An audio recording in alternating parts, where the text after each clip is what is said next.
Okay students, start करते हैं हमारा नया टॉपिक डिजाइन टैब। अभी तक के पिछले लेसन्स में हमने होम टैब को कवर किया, इंसर्ट टैब को कवर किया और आज इस लेसन में हम डिज़ाइन टैब को कवर करेंगे।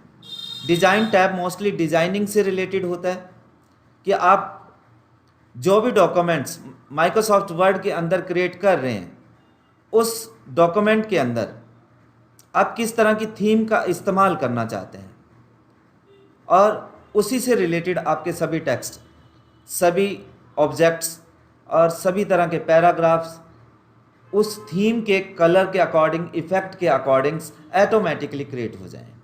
अगर आप किसी स्पेसिफिक थीम पे काम कर रहे हैं, मान लीजिए मैं यहाँ पे एक डॉक्यूमेंट क्रिएट करता हूँ जिसमें मैं रैंडम टेक्स्ट जनरेट कर लेता हूँ।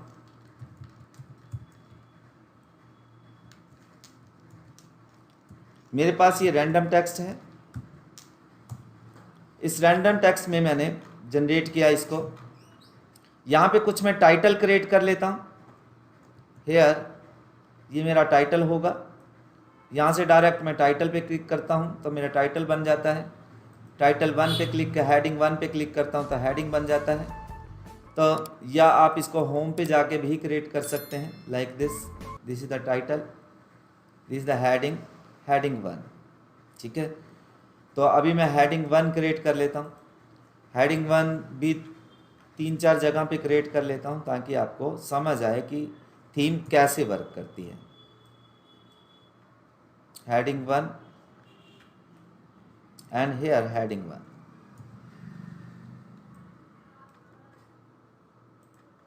अब मैं डिज़ाइन टैब पे जाता हूँ और किसी भी थीम को सिलेक्ट करता हूँ। अगर मैं इस समय मेरे पास ये थीम सेलेक्ट है FACET, ये चेंज करता हूँ तो देखिए आपके जो टाइटल हैं वो उसका कलर चेंज हो गया, उसका स्टाइल चेंज हो गया, उसकी फ़ॉन्ट फैमिली चेंज होगी। तो ये सभी चीज़ें थीम के कारण चेंज हुई हैं। अगर मैं किसी और थीम को यहाँ पे प्रोसीड करता हूँ तो उस हिसाब से आपके टेक्स्ट, टाइटल्स, ऑब्जेक्ट भी यहाँ पे देखिए, मैं यहाँ पे कुछ ऑब्जेक्ट शेप्स क्रिएट कर लेता हूँ। ऑब्जेक्ट में बहुत सी चीज़ें हो सकती हैं, आपकी पिक्चर हो सकता है, शेप्स हो सकता है। यहाँ पे मैं शेप्स क्रिएट कर लेता हूँ।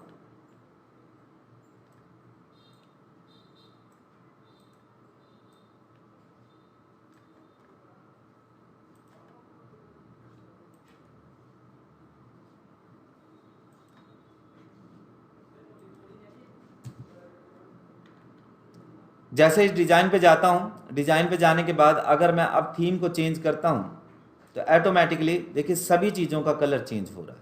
थीम किस किस चीज़ से मिल करके बनी होती है? सबसे पहले तो थीम में हमारे पास एक कलर स्कीम होती है, जो कलर स्कीम आप यहाँ से अलग भी चेंज कर सकते हैं। ये देखिए मैं अलग कलर स्कीम्स का यूज कर रहा हूँ।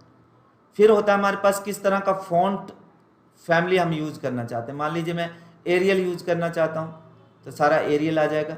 उसके बाद हमारे पास होता है पैराग्राफ स्पेसिंग, कि इस पर्टिकुलर्स डॉक्यूमेंट के अंदर मैं किस तरह की स्पेसिंग का इस्तेमाल करना चाहता हूँ, कॉम्पैक्ट का इस्तेमाल करना चाहता हूँ। उसके बाद होता है हमारे पास इफेक्ट, ऑब्जेक्ट में किस तरह के इफेक्ट का इस्तेमाल करना चाहता हूँ तो वो ऑब्जेक्ट्स में हो जाएगा। इस थीम के अंदर क्या मैं कोई वाटर मार्क इस्तेमाल करना चाहता हूँ तो वाटर मार्क इस्तेमाल हो जाएगा। क्या मैं पेज के बॉर्डर्स इस्तेमाल करना चाहता हूँ, पेज बॉर्डर इस्तेमाल हो जाएंगे। यहाँ से पेज बॉर्डर को सिलेक्ट करते हैं, बॉक्स को ओके करते हैं तो हमारे पास बॉक्सेज आ जाएंगे, देखिए सभी पेजेस पे। और ये एक तरह की हमारी अपनी थीम होगी कि हमारा जो हेडलाइंस है वह हेडिंग 1 है, इस तरह की आनी चाहिए। हेडिंग 2 हमारी, मान लीजिए यहाँ पे मैं एक हेडिंग 2 क्रिएट कर देता हूँ, सब टाइटल जिसको हम कहते हैं। सब टाइटल हमारा इस तरह का होगा या इस तरह का होगा।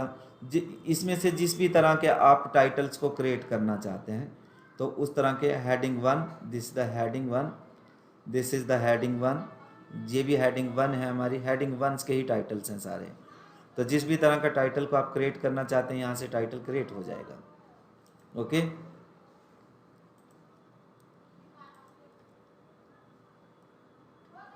तो यहाँ पे डिज़ाइन टैग में हमारे पास डॉक्यूमेंट फॉर्मेटिंग है। और इन ऑप्शंस को यूज करके हम थीम्स को चेंज कर सकते हैं। यहाँ पे बनी बनाई वेरियस हमारे पास प्रीसेट्स भी हैं जो आपको यहाँ पे दिखा रहे हैं कि जिस भी तरह का थीम का इस्तेमाल करोगे तो उस तरह के थीम के टेक्स्ट हो जाएंगे और टाइटल्स, हेडिंग्स, सब टाइटल्स, टेबल्स उसी थीम के अंदर आएंगे आपकी। तो यहाँ पे मान लीजिए मैं इस थीम का इस्तेमाल करना चाहता हूँ और मैं इस थीम को पर्टिकुलर अगर कोई चेंज कर देता हूँ और उसको अपनी थीम के नेम से सेव करना चाहता हूँ तो मैं उसको अपनी थीम के नेम से भी सेव कर सकता हूँ। जैसे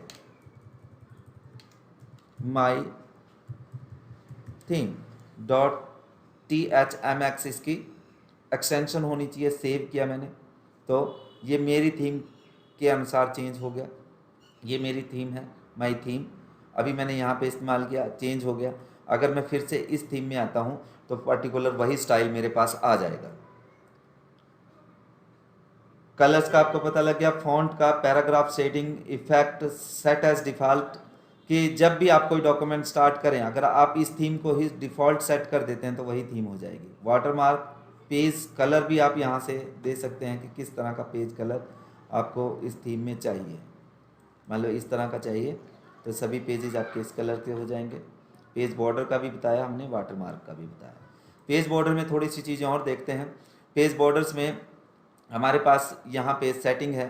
सबसे पहले बॉर्डर का स्टाइल है कि किस तरह के बॉर्डर का स्टाइल आप चाहते हैं। उसके बाद आप बॉर्डर का कलर क्या चाहते हैं और उसके बाद उस बॉर्डर की थिकनेस कितनी चाहते हैं, विड्थ कितनी चाहते हैं। And here is the style. Okay, तो उस तरह का बॉर्डर आपको यहाँ पे मिल जाएगा। तो डिज़ाइन टैब डिज़ाइन से रिलेटेड और थीम से रिलेटेड होता है। इसका काफ़ी अच्छा यूज़ हमारा जब हम रेफरेंस टैब को करेंगे और एक बुक क्रिएट करेंगे इसके अंदर तो वहाँ पे आपको काफ़ी यूज होगा इसका और आपको काफ़ी यूज़ देखने को मिलेगा इसका। तो हमारे पास डिज़ाइन टैब में इतना ही है।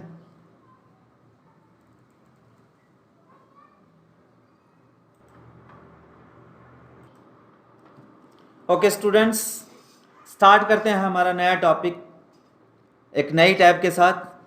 MS वर्ड में layout tab. Layout tab layout से रिलेटेड होती है कि किस तरह का लेआउट आप अपने डॉक्यूमेंट्स का रखना चाहते हैं। उस लेआउट से रिलेटेड जितनी भी सेटिंग्स होती हैं आज हम डिस्कस करेंगे यहाँ पे स्टेप बाय स्टेप। लेआउट में हमारे पास पेज सेटअप ग्रुप मिलता है, पैराग्राफ ग्रुप मिलता है और अरेंज ग्रुप मिलता है।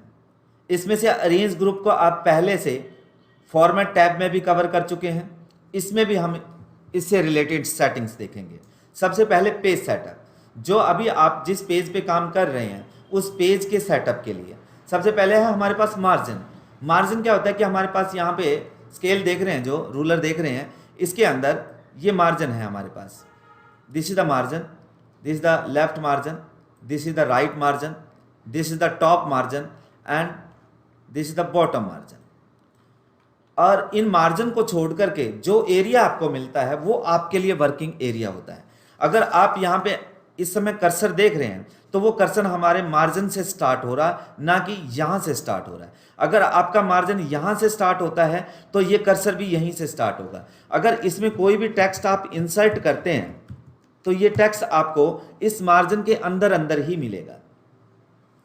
तो इस मार्जिन को कैसे हमने सेट करना है, सबसे पहले तो हमें कुछ मार्जिन के प्रीसेट मिल जाते हैं। इस प्रीसेट्स को यूज करके आप अपने मार्जिन की सेटिंग को चेंज कर सकते हैं। नॉर्मल, जिसमें 1 इंच का टॉप, बॉटम, लेफ्ट और राइट से मार्जिन लिया गया है। नैरो के अंदर 0.5 इंच का मार्जिन लिया गया है। मॉडरेट के अंदर टॉप एंड बॉटम से 1 इंच है एंड लेफ्ट एंड राइट से 0.7, 0.75। Wide, mirrored, office 2003 default. आप इसमें से किसी को भी यूज कर सकते हैं। मान लीजिए अगर मैं 1.1 का यूज करता हूं तो इस समय 1.1 का चल रहा है मेरे पास। अगर मैं कस्टम मार्जिन चाहता हूं कि मैं अपने तरीके से मार्जिन को डिफाइन कर पाऊं तो आपने कस्टम मार्जिन पे क्लिक करना है। कस्टम मार्जिन पे क्लिक करने के बाद आप टॉप से कितना चाहते हैं, मान लीजिए मैं टॉप से 6 चाहता हूं। बॉटम से कितना चाहते हैं, बॉटम से भी 6 चाहता हूं। लेफ्ट से कितना चाहते हैं, लेफ्ट से मान लीजिए मैं 1.5 चाहता हूं और राइट से 1 चाहता हूं। आप ओरिएंटेशन यहां से भी चेंज कर सकते हैं, यहां से भी चेंज कर सकते हैं। हमेशा पेज की 2 ओरिएंटेशन होती है हमारे पास। पोर्ट्रेट के अंदर आपको विड्थ कम होती है, हाइट ज़्यादा होती है। लैंडस्केप में विड्थ ज़्यादा होती है, हाइट कम होती है। यहाँ पे इस समय पोर्ट्रेट मोड में है, यहाँ से आप चेंज करना चाहें तो ये लैंडस्केप मोड के अंदर आ जाएगा। आप यहाँ पे mirror margins, normals, mirror margins, 2 pages per sheet and book fold, multiple pages के लिए यहाँ पे सेट कर सकते हैं पेजेस को। तो मैं नॉर्मल ही रख रहा हूँ इसको। आप इसको पूरे डॉक्यूमेंट पे अप्लाई करना चाहते हैं, यस, ओके क्लिक करेंगे तो ये देखिए यहाँ से मेरे पास 1.5 इंच मार्जिन है, यहाँ से 1 इंच मार्जिन है, यहाँ से 0.6 मार्जिन है और बॉटम से भी मेरे पास 0.6 मार्जिन आ गया है। और इसी मार्जिन के साथ आपका प्रिंट होगा। यहाँ से ओरिएंटेशन हमने वहाँ पे भी यूज़ किया, इस समय पोर्ट्रेट में है। लैंडस्केप चेंज कर सकते हैं लाइक दिस। जैसे ही हम लैंडस्केप चेंज करेंगे तो ये देखिए 0.6 लेफ्ट, 0.6 बॉटम एंड अप से 1.5 एंड बॉटम से 1 इंच। तो वही मार्जिन्स इसके ऊपर अप्लाई हो जा रहे हैं। इसके बाद हमारे पास आता है साइज। पेज का क्या साइज रखना चाहते हैं, प्रिंटिंग में पेज का क्या साइज होगा, यहाँ से डॉक्यूमेंट क्रिएट करते हुए आपके पेज का साइज क्या होगा। तो यहाँ पे वेरियस साइज के प्रीसेट्स हैं हमारे पास। लेटर ये इंचेस में दिया गया है, 8.5 multiply by 11 inch. Legal, executive, A5, B5, A4। A4 पूरे वर्ल्ड में सबसे ज़्यादा यूज होने वाला साइज होता है, तो ज़्यादातर हम A4 या लेटर में काम करते हैं। तो इनकी विड्थ एंड हाइट में कोई ज़्यादा फर्क नहीं होता है। यहाँ पे 2.7 है या 5 है, यहाँ पे 11.69 है। तो यहाँ पे मैं A4 को अगर चूज करता हूँ तो यहाँ पे मेरा जो डॉक्यूमेंट का साइज़ है, पेपर साइज़ है, वो A4 हो जाएगा। तो बाकी यहाँ पे मोर पेपर साइजेस हैं, तो यहाँ से आप उनको इस्तेमाल कर सकते हैं। Legal, executive, A4, B5, A4 and यहाँ से आप कस्टम भी डिसाइड कर सकते हैं। ओके करते हैं तो हमारे पास वो पेज साइज आ जाता है। ब्रेक का हम पहले भी पेज ब्रेक का हम इस्तेमाल कर चुके हैं। यानी कि अगर मैं यहाँ से चाहता हूँ कि मेरे को इससे अगला टेक्स्ट नेक्स्ट पेज पे चला जाए तो मैं यहाँ से पेज ब्रेक दे सकता हूँ। पेज ब्रेक में this is the page break, control Z करता हूँ, फिर से उसी स्थिति में पहुँच जाता हूँ। पेज ब्रेक पे क्लिक करते हैं। कॉलम्स, टेक्स्ट रैपिंग, ये हम अगले कॉलम्स में देखेंगे। यहाँ पे हमारे पास ऑप्शंस हैं लाइन नंबर्स एंड कॉलम्स का, तो यहाँ पे भी इसको पहले क्लियर करेंगे, फिर यहाँ से क्लियर करते हैं। ओके, तो साइज का आपको समझ आ गया होगा आई थिंक।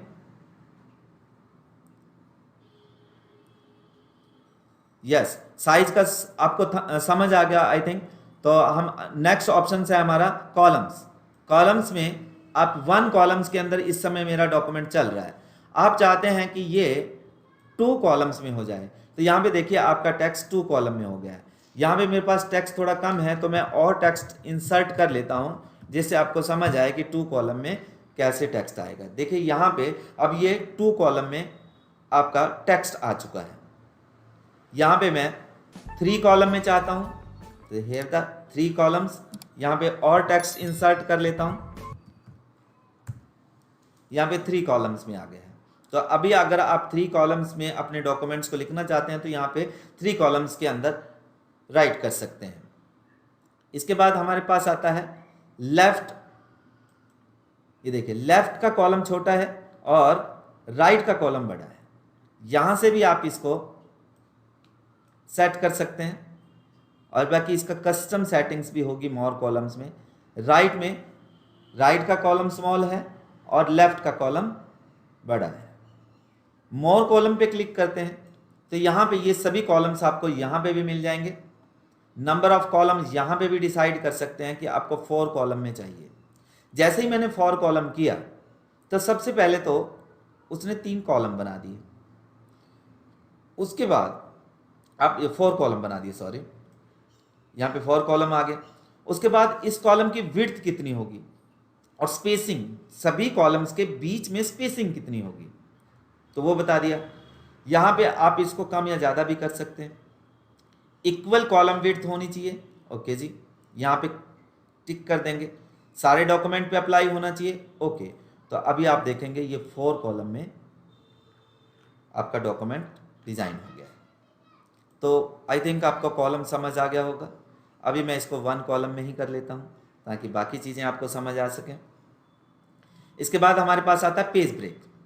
पेज ब्रेक को आपने देखा कि जहाँ पे भी मेरा कर्सर है, अगर इससे नेक्स्ट पेज पे मैं टेक्स्ट लेके आना चाहता हूँ, दिस इज नेक्स्ट।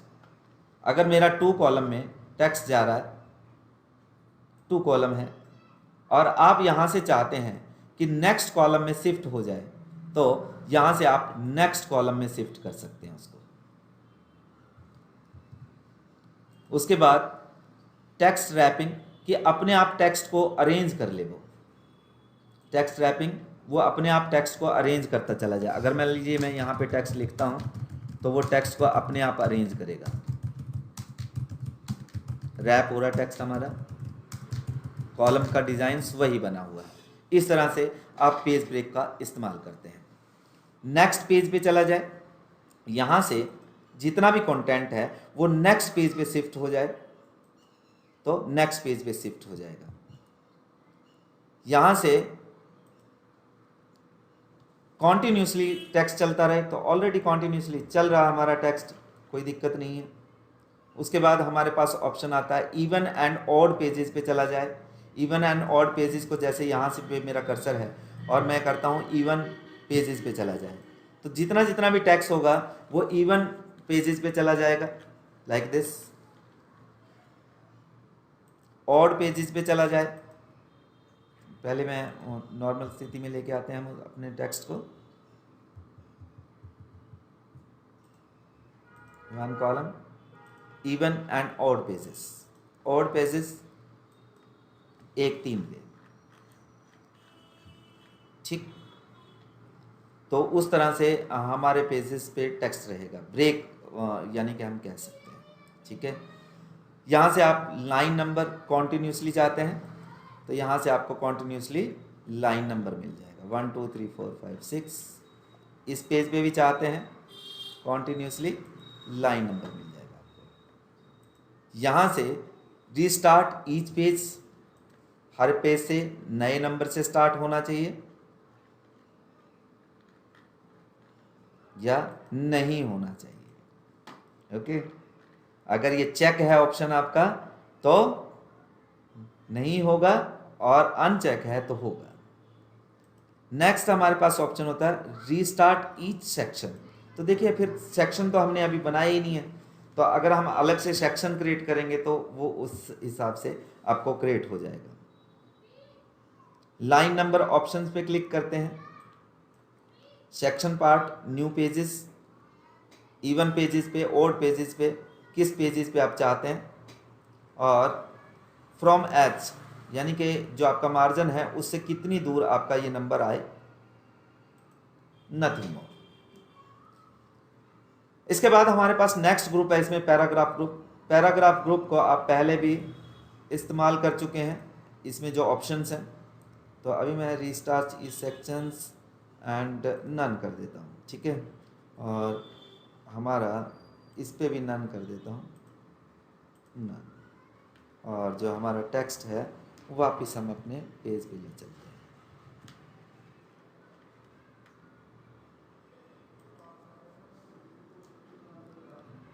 यहाँ पे ब्रेक हमने दिया हुआ है, पेज ब्रेक कॉलम्स नॉर्मल, हर एक नए पेज पे। तो हम इस पे स्टार्ट करते हैं, या मैं आपके लिए नया टेक्स्ट इंसर्ट कर देता हूँ। नए टेक्स्ट को इंसर्ट करने के लिए मैंने मेथड का इस्तेमाल किया। नेक्स्ट ग्रुप है हमारा पैराग्राफ ग्रुप। पैराग्राफ ग्रुप के अंदर आपको इंडेंट्स एंड स्पेसिंग से रिलेटेड 2 ऑप्शन मिलते हैं। इंडेंट, जैसे कि ये पैराग्राफ है और मैं चाहता हूं मेरे मार्जिन एरिया से ये स्पेसिंग ले थोड़ा सा, तो हम इसका इंडेंट इंक्रीज कर सकते हैं, लेफ्ट डिक्रीज कर सकते हैं, डिक्रीज कर सकते हैं, यहाँ से राइट से इंक्रीज कर सकते हैं, यहाँ से राइट से ऑलरेडी जैसे ये देख रहे हैं आप, ये देखिए इस तरह से राइट मार्जिन से इंडेंट ले लेगा और लेफ्ट मार्जिन से इंडेंटिंग ले लेगा। स्पेसिंग जो बिफोर इस पैराग्राफ से बिफोर हमारे पास कितनी स्पेस होनी चाहिए लाइक दिस, एंड आफ्टर कितनी स्पेस होनी चाहिए, तो वो यहाँ से आप कंट्रोल कर सकते हैं। उसके बाद अगर हम यहाँ पे कोई ऑब्जेक्ट इंसर्ट करते हैं, जैसे कि शेप इंसर्ट कर लेता हूँ मैं यहाँ पे शेप इंसर्ट हुई और मैं अपने लेआउट टैब में जाता हूँ तो ये ऑप्शंस मेरे हाईलाइट हो गए।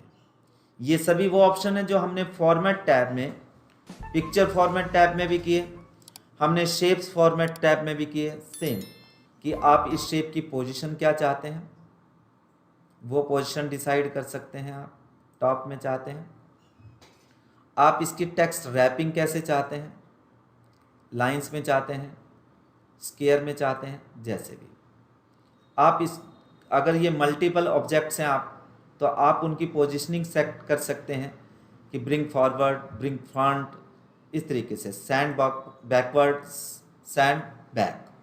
तो ये हमने ऑप्शंस वहाँ पे क्लियर किए हैं। अगर आपके पास मल्टीपल शेप्स हैं, मान लो यहाँ पे एक शेप है मेरे पास, यहाँ पे शेप है, तो 3 शेप्स हैं मेरे पास, तो उनका सिलेक्शन पेन यहाँ पे ओपन हो जाएगा साइड बार में। किस शेप को आप दिखाना चाहते हैं, किसको नहीं दिखाना चाहते, तो यहाँ से कंट्रोल कर सकते हैं।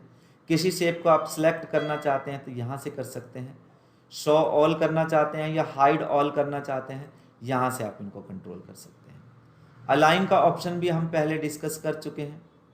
अगर हम डिस्कस करते हैं तो ग्रुप का ऑप्शन भी हम पहले से डिस्कस कर चुके हैं कि इन तीनों शेप्स को आप ग्रुप कर सकते हो, अनग्रुप कर सकते हो, आप इनको रोटेट कर सकते हो, यहाँ से रोटेशन ऑप्शंस के अंदर। तो आई थिंक इस टैब में हमारे पास इतना ही, जिसमें हमने कवर किया page setup, paragraph, arrange, layout tab में। लास्ट लेसन के अंदर हमने डिज़ाइन टैब को कवर किया था। नेक्स्ट ऑप्शन में हम एक नए टैब के साथ, रेफरेंस टैब के साथ लेसन में मिलेंगे। तब तक के लिए थैंक यू।